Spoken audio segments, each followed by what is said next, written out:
It's a Get Foxy show.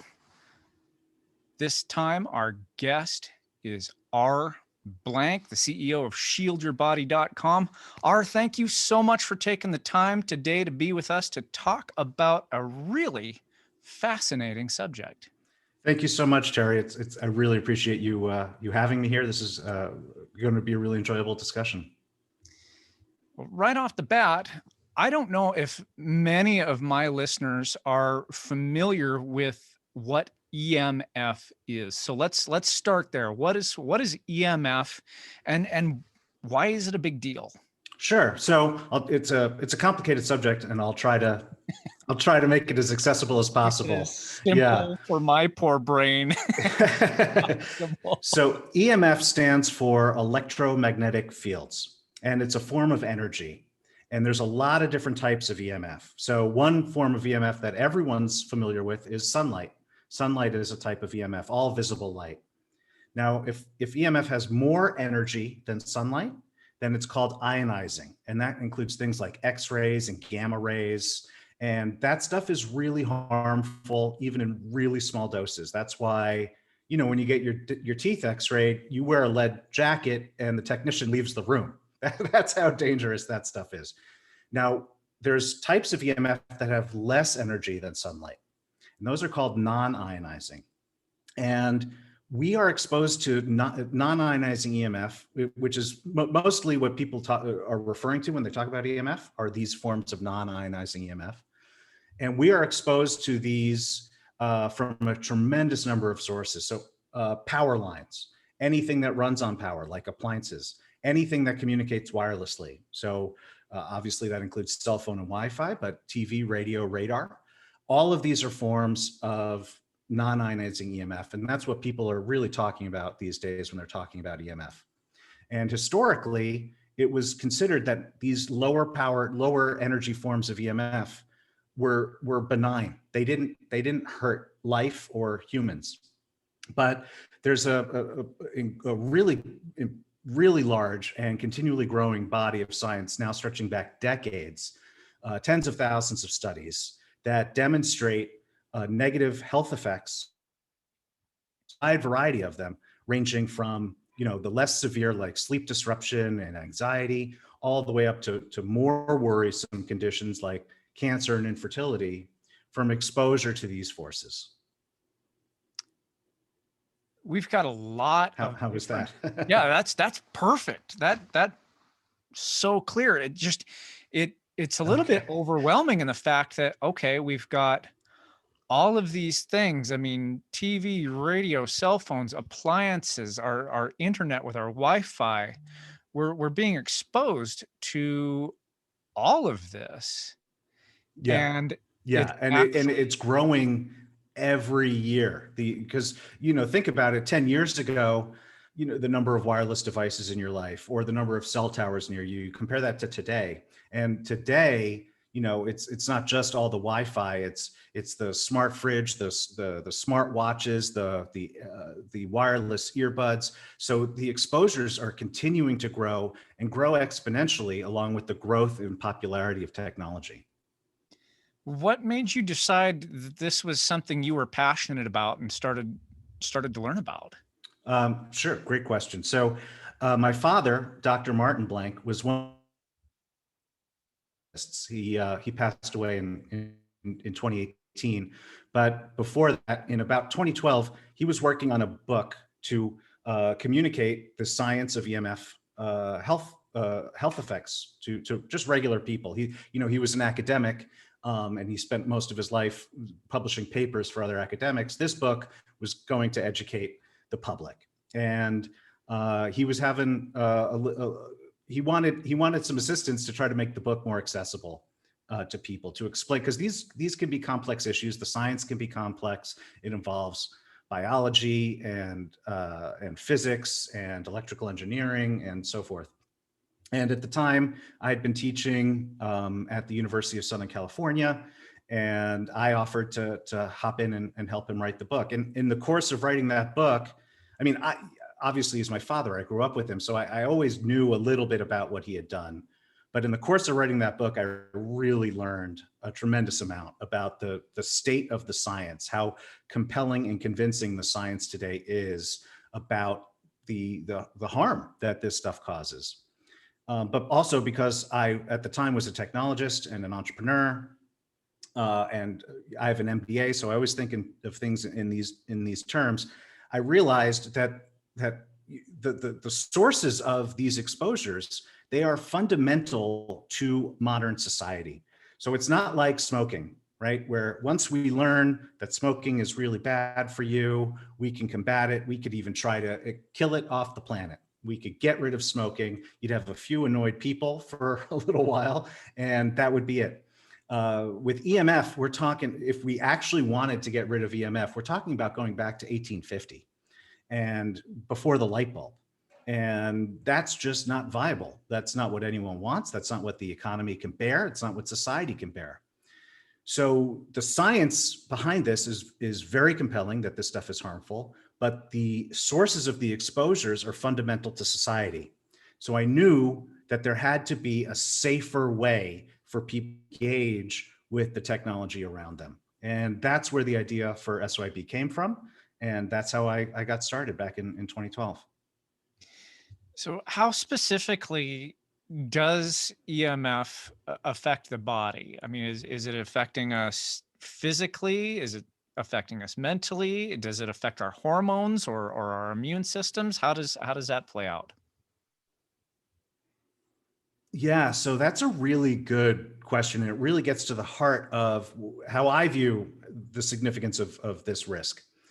And that is that EMF essentially, what the science is showing us is that EMF essentially impacts every part of our body, every system in our body. And in part, that's because our bodies are electromagnetic beings.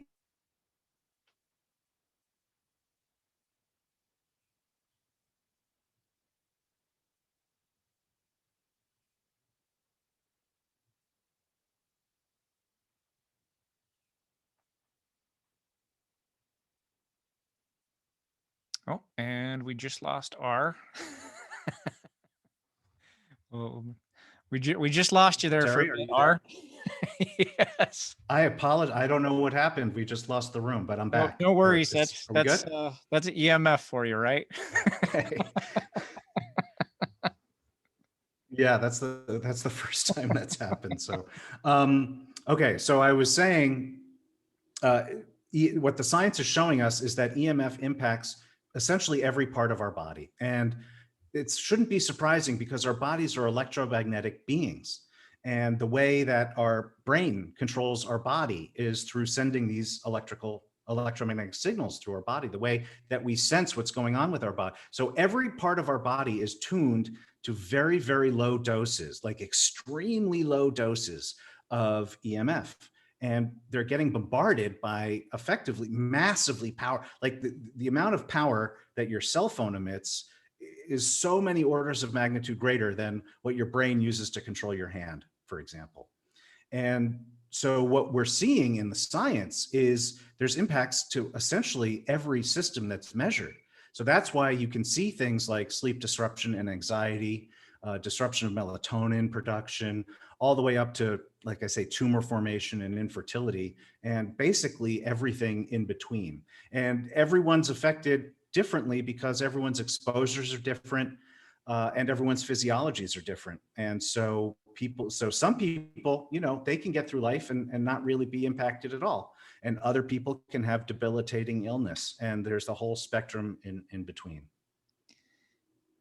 There are some folks out there, I think, who would say, "Why would you listen to this guy? Isn't this whole 5G EMF thing more of a conspiracy theory?" To me, I Well, don't. there are conspiracy theories about yeah, no, I, I there think are there are definitely conspiracy theories out there about 5G, and I'm not here endorsing any of those. Why should you listen to me? You shouldn't listen to me. I am just communicating the science, and for anyone who takes the time to go look at the science, they'll see what I'm saying is correct, and they'll understand why the World Health Organization lists this force as a class 2B carcinogen. The World Health Organization lists this as a carcinogen. A class 2B carcinogen, yes. Wow. Now, see, that's not something that everybody knows. So this is important stuff that you're doing here. Good grief. Yeah, I mean, and because it's even more so because there, I mean, based off of the show that you run and host, there are a lot of different toxins in the world today. There are a lot, I mean, a lot. And it's not that I'm out here saying EMF is the only toxin in the world and that's what we need to deal with, but it's a largely unappreciated fact that EMF is a toxin, and people are surrounding themselves more and more and more with these sources of we can say, for instance, people know that lead is a toxin, and so they work hard to reduce it in their lives. They know that antibiotics in their food supply is a toxin, and they work hard to eliminate that from their lives. They're aware of a lot of toxins, and they take steps to reduce their exposure. And I'm saying EMF is definitely, based on the science, one of these toxins that people need to be aware of, and they need to take steps to remediate the quantity and extremity of these exposures that they're subjecting themselves to. Now, this is interesting because, I mean, nowadays we've got these smartphones and people are so attached to these smartphones. I mean, they're so well designed to make you really just keep it right near you. I mean, even sleep with it. Yeah, and if you read the manuals, they tell you not to carry them right on you. So, for instance, if you read the iPhone manual, it tells you that the radiation that they say it emits, right? It's under legal limits, and the legal limits are not sufficient to protect us, but they exist. There are these legal limits, and Apple says you have to keep the iPhone a certain distance away from your body in order to keep it under these legal limits. So whenever you see someone taking a phone out of their pocket or out of their breast pocket, or women out of their bras, they are holding and maintaining their device at a closer to their body than the manufacturer themselves say is safe. So how do we go about reducing our exposure? So I call them the 2 key rules of EMF protection. These actually came from my father, and they're fundamental and they're easy to use. So the first is to minimize your use of EMF emitting technology. And there's ways of doing that. For instance, I tell people, this is just an example, I tell people all the time to turn off their Wi-Fi at night. You could use Ethernet and get rid of Wi-Fi entirely. A lot of people aren't willing to do that. But, when you're asleep at night, you're not even using the Wi-Fi. So turn it off. And then you're making a big difference in your exposure for like approximately 8 hours. And it's a really important 8 hours because it's when you're supposed to be recharging, refreshing for the next day. And so minimizing your use of EMF technology. Another example of that, by the way, that I'm increasingly advising people is don't buy smart stuff you don't need. There's a real push to get more and more smart technology into our homes, into our cars. And a lot of this stuff, I used to be in the tech industry. I know that there's this kind of joy that comes, oh, look what nifty thing I got here. Don't just get something a smart tech if you don't really need it. If it doesn't add real value to your life, don't get it. So those are examples of minimizing. The next is maximizing distance, right? So the first was minimizing use. The second key rule is maximizing distance. And this one's really important for people to understand because the power of EMF radiation diminishes exponentially with distance.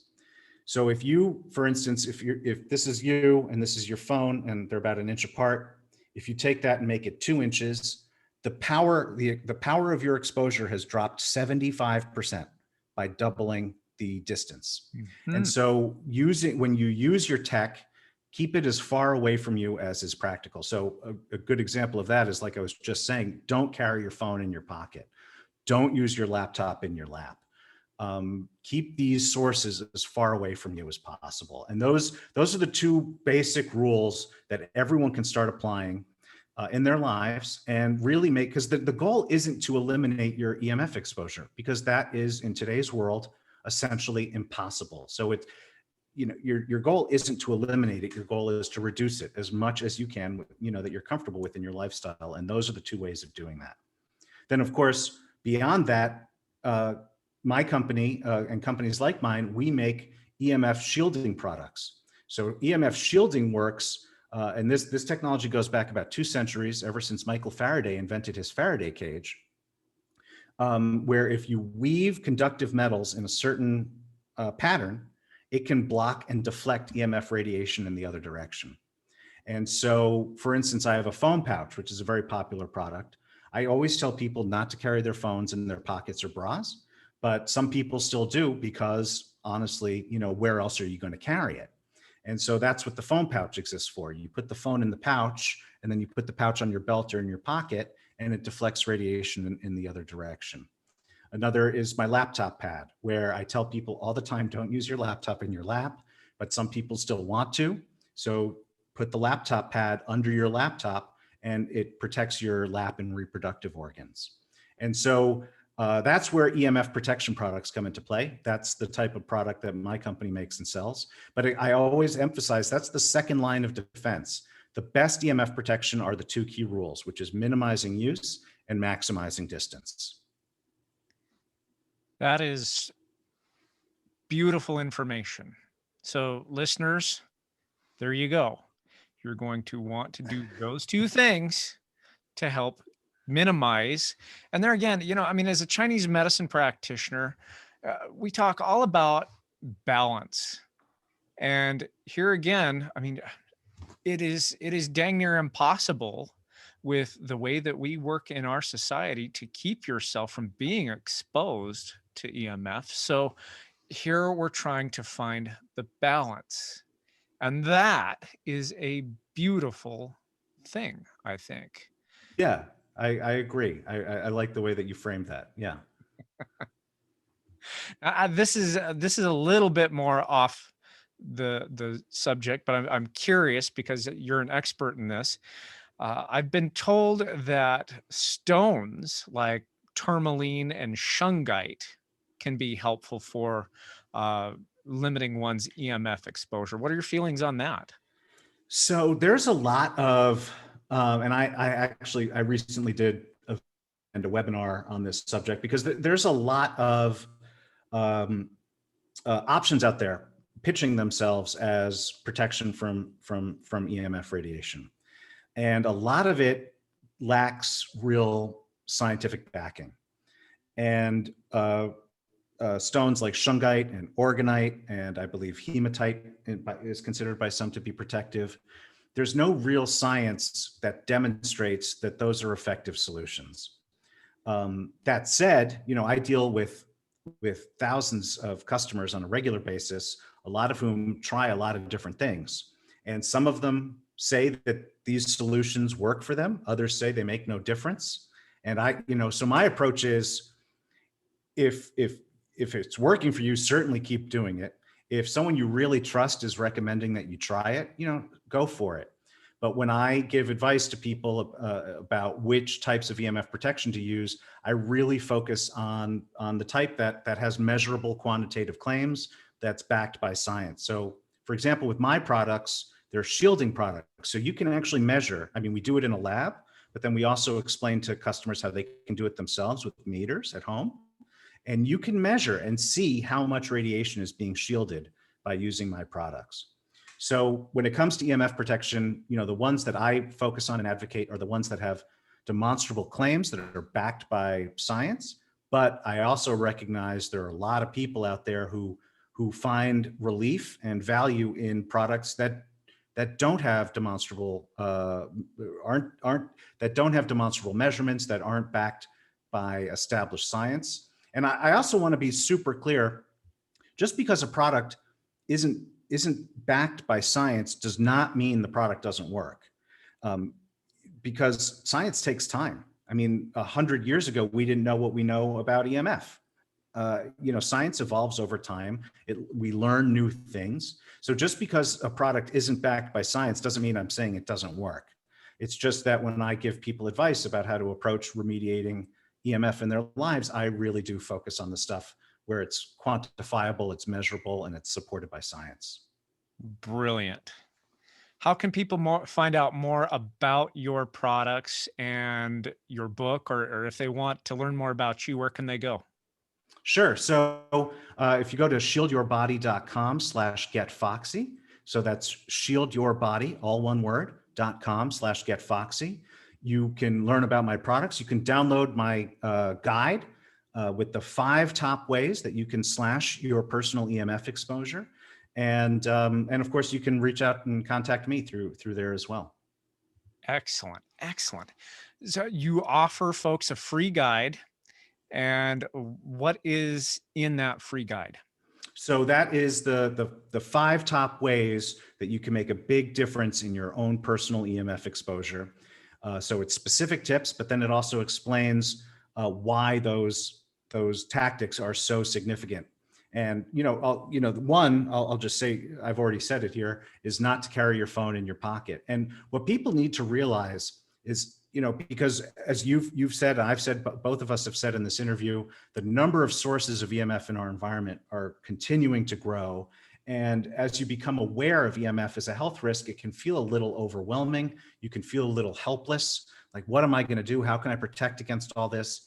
And so I really want to emphasize to people that it is what you do with the technology that is closest to you that can make the biggest impact on your personal health. And it goes back to what I was saying about distance. So if you carry your phone in your pocket and you do it, for a few hours a day, that is quite possibly your single biggest exposure to EMF. And you're doing it every single day. So making a change like that, even given all the cell towers and Wi-Fi networks and everything around you, making a change like that is super important. And so my book goes into those details and also explains a bit about my products and how I got into this. And it is really great. People really like, it's not just a 5-page infographic. It's a real ebook. And your website again was shieldyourbody.com, correct? Yes. So Shieldyourbody.com. shieldyourbody.com and /getfoxy. Yes. Okay. So there you go, listeners. Shieldyourbody.com/getfoxy, and you will find products, a free guide, and some really good information on taking care of yourself and your family. I'm going to switch it up a little bit here, R, and I want to know what your definition of Foxy is. What does Foxy and being Foxy mean to R blank?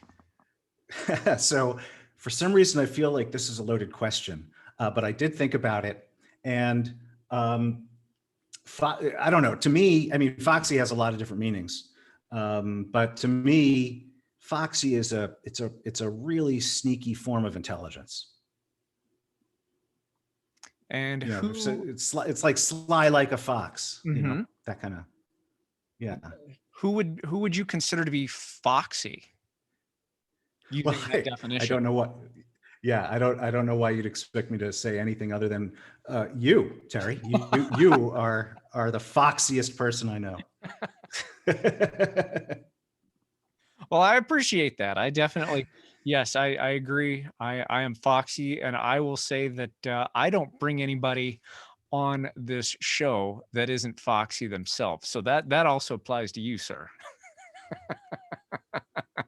Oh, shucks. Thank you. All right.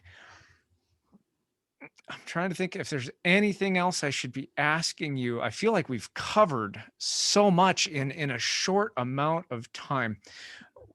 Other than keeping your cell phone out of your pocket, is there anything else that a person should do in order to either learn more or protect themselves in a way that reduces that EMF exposure? Sure. So there are a lot of things that people could do. Another example is not sleeping with your phone. For some very similar reasons to, turning off your Wi-Fi at night. You're not getting any benefit out of having it, and it's right there next to your body. And that is increasing your health risk by increasing your exposure. It's also disrupting your sleep, both because of the EMF and because of the psychological impact of having this notification machine right next to you. And there are multiple ways like that people can really start to live safer. And that's why I strongly encourage people to download my guide at shieldyourbody.com/getfoxy. And we also have a ton of other information on the website. We have a library of educational videos. We have webinar archives. We have a blog with tons of articles. We have other ebooks on very important subjects like EMF testing, on 5G, and so forth. So shieldyourbody.com/getfoxy is really where I encourage everyone to, for their next step, that's what they should take. That's excellent. Well, our time is up, but I want to say thank you so much for really your service to humanity here. I mean, this is definitely something that folks aren't paying enough attention to. So thank you for being that beacon out in the darkness, bringing people awareness about this subject. And thank you so much for having me here today for this discussion. This was great. I really loved the flow.